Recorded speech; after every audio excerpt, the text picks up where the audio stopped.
Hello everyone, welcome back to the channel, and today we're going to be taking a look at my iPad.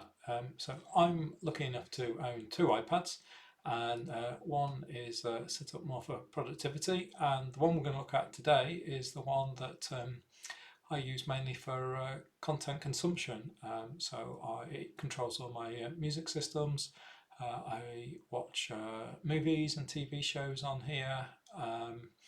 I browse the web and all that type of thing. So regular type of stuff. But I have made some tweaks to some of the apps, and I've got a method as usual, and we've tweaked some of the settings of the iPad itself to make life a little bit easier.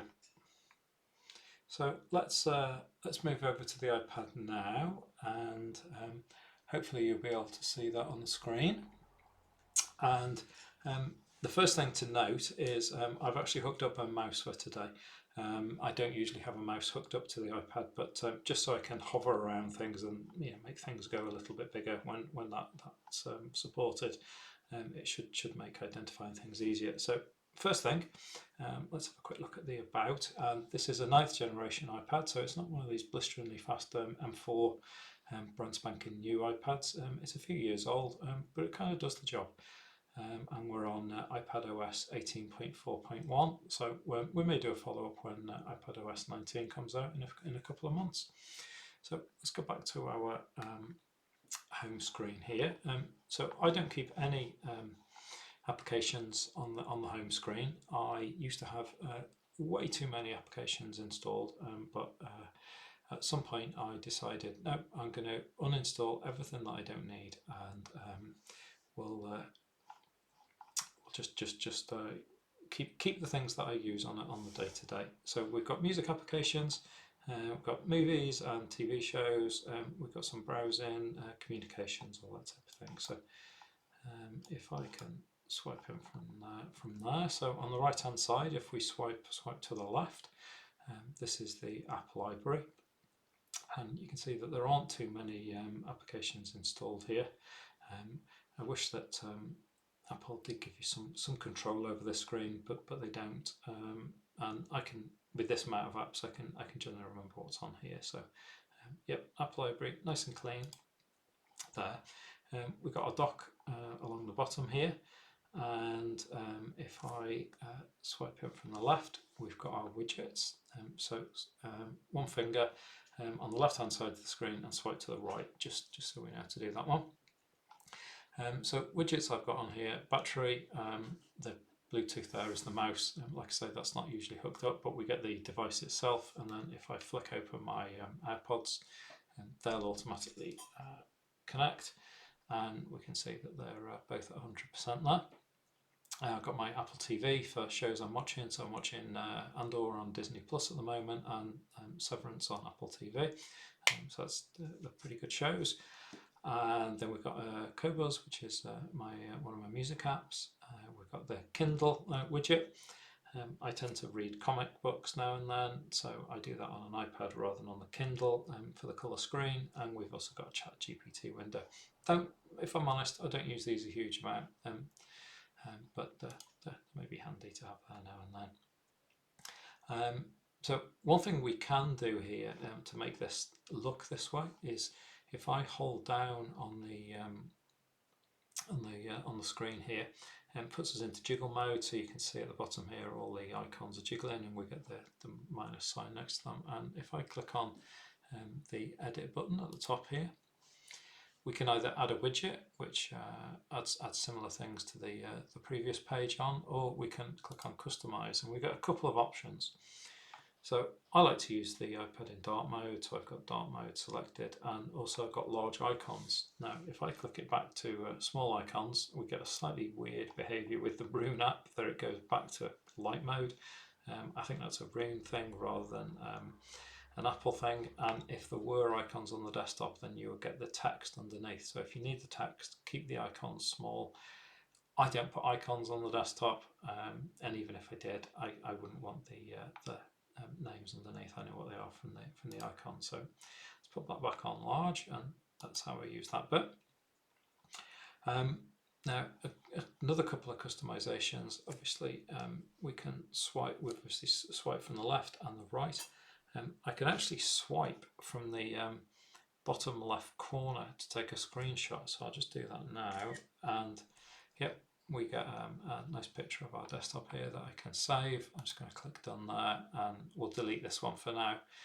But that can come in pretty handy, particularly on a more productivity focused device.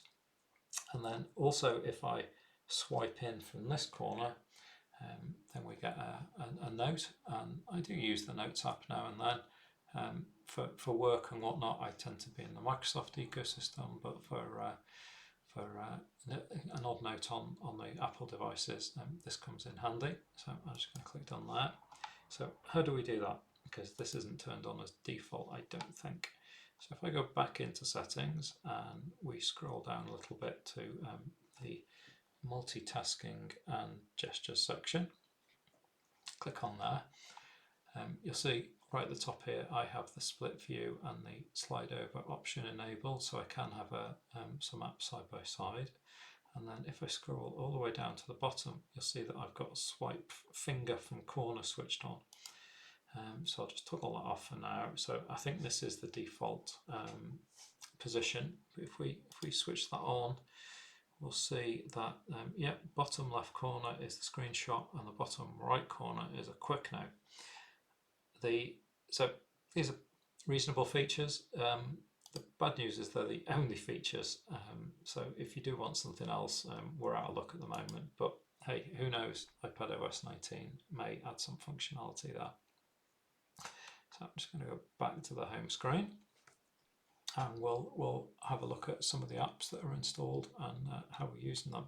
So as I said, Roon and Qobuz are both music control apps. So Qobuz is a music streaming service similar to Tidal or Spotify or even Apple Music, and it's the one that I got on well the best with. So a few years ago I went through pretty much all of the music streaming services, and I settled on Qobuz. It's got a great little app, so I'll just click that one open, and let me just go to my library here, and you can see all my CDs, and I used a bit of software, I can't remember what it was, to sync all my music across devices, across services rather. So the same view is in Spotify and anything else that I use, so that's pretty cool. And Roon. And literally just this week, or maybe even end of last week, they've added the functionality to connect direct to a hi-fi streamer, which could be a game changer for me. But we'll leave Qobuz for now, and we'll just click on Roon, and Roon is going to look very, very similar to Qobuz. So this is the way I managed to get. Let's just click out of that one there. Yep, so if I do home here, then I can click on my albums, and as you can see, we get a very similar view to Qobuz there. And if I click back on this record, we can see that we can bring the lyrics up, and similar to what I just showed on Qobuz, I can select various different devices, and when I click on the volume rocker, I can actually display the lyrics out to a Chromecast, or I've actually got an app on Apple TVs as well, so I can view album art and whatnot. We've got lots of DSP settings on Roon, so that's an advantage over Qobuz, I think. So yeah, time will tell if I retain both or whether I ditch the Roon. The reason I got Roon in the first place was because I couldn't get Qobuz easily to my streamer. The streamer, the Lumen there, it does have an iOS application, but it really wasn't very good. And as soon as I got Roon, I've stuck with it for the past few years. So we'll see how we go on there. So I've recently resubscribed to Apple TV. I think it was on offer for £2.99 a month for 3 months. So we'll give that one a go. Now, I think in the past, the recording app on Apple TV won't capture copyrighted content. So if I click on, you can see I've been watching Andor there on Disney Plus. It probably won't actually play it. But if I tablet open, we can see our menu there. So you can see Disney Plus is there, Prime Video is there. I'm not sure if Netflix is signed in on this device actually, but Netflix doesn't show up in the continue watching as far as I know. So that's obviously from Disney. This is Apple TV. I got the Apple TV subscription so I could watch the second series of Silo. And as I've got it for a little while, I'm watching Severance. I'm quite enjoying that, and Slow Horses as well. And then Secret Level, that's a Prime TV show. And Mysterious Island is an old film that I've actually purchased. So I tend to purchase movies on Apple. I'm hoping that they're not going to go anywhere because I've purchased movies on services before and then they've kind of gone by the wayside. We do have some TV shows on there. My son wanted The Flash, so we got The Flash. My wife likes NCIS, so we got NCIS, and Samurai Jack and Game of Thrones are mine. You can get I think MLS is Major League Soccer. I don't watch football, so I don't use that one. But yeah, it's quite a nice app, really. And the integration with the other apps would be nice if they added Netflix, but I'd imagine that they've got to agree to that. And literally, if I click on that, I'm not going to click on it because, as I say, I don't think it'll capture the video, but it will just launch the Disney app and start playing as normal. So yeah, I do quite enjoy that. One thing that I can do as well is we've got the Apple TVs. I can start a show on here and then actually transfer it to the Apple TV on the big screen. So that's quite handy. So back to the home screen. YouTube. I'm not going to go through YouTube because I think everybody knows how to use YouTube. We've got Copilot. So Copilot is my AI assistant, and this is tied into my main home account. And you can do all the AI type of stuff that you can do on here. And it's got one interesting feature which we'll have a quick look at later. Edge is my browser of choice, so in the settings there. And I use Edge on most of my devices. I tend to find it works best cross-platform, whereas Safari doesn't. So I have made some tweaks to the settings. Let's just close that down. We'll have a quick look at the settings here. So if I bring that up, I think there's not too many changes. This is the default browser, so I'll have a quick look at that in a moment. But general here, we have Google as the main search engine. Copilot is switched on, and it is tied into my home account, as I say, so my favorites come over. And I change the habit there, so on startup it continues browsing where I left off, and it will ask me every time I do some profile switching. And if I click on the Copilot button, that pops Copilot out, similar to what we saw before, and I can create a summary or do whatever I need to there. But as this is mainly a content consumption device, I don't use that a huge amount on here. So let's close that one out. Messenger, so it's Facebook Messenger. Fortunately, most of my friends and family use Facebook Messenger rather than WhatsApp because I don't think Meta and Apple get along too well. So yeah, your options limited for WhatsApp on the iPad. Then we've got the App Store. I like to keep that on the dock there, and also the Settings app. So if we just open Settings again, we were talking about Edge there as the default. So we can scroll down to the bottom here, and we see Apps. If I just scroll down to Edge there and click that one open, we can see that the default browser app there is Edge. So that's where we'd set it if we weren't actually in Edge. And you can see the various permissions there. As a rule, I tend to turn all notifications off on pretty much every app, regardless of what they are. I'm not a huge fan of the notifications popping up and getting in the way of what I'm trying to do.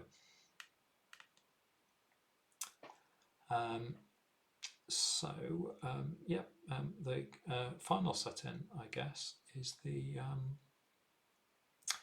control center. So I'm actually capturing the audio, so I'm capturing the video on the iPad by hitting the record button down here that you can see is flashing red.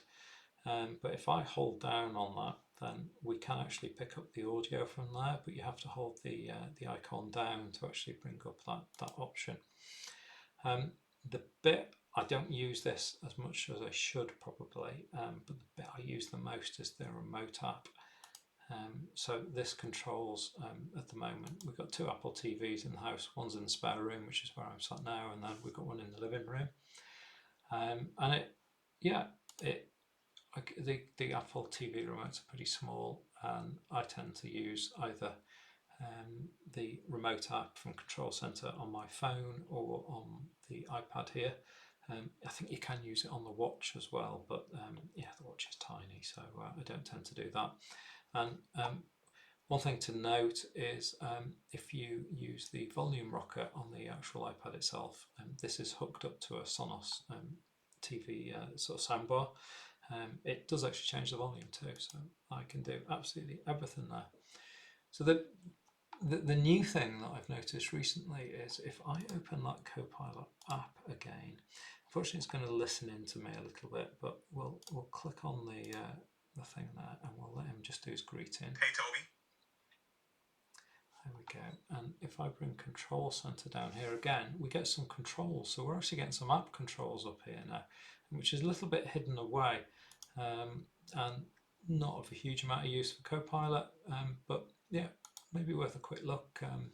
If you're missing some control, that's where it could be these days.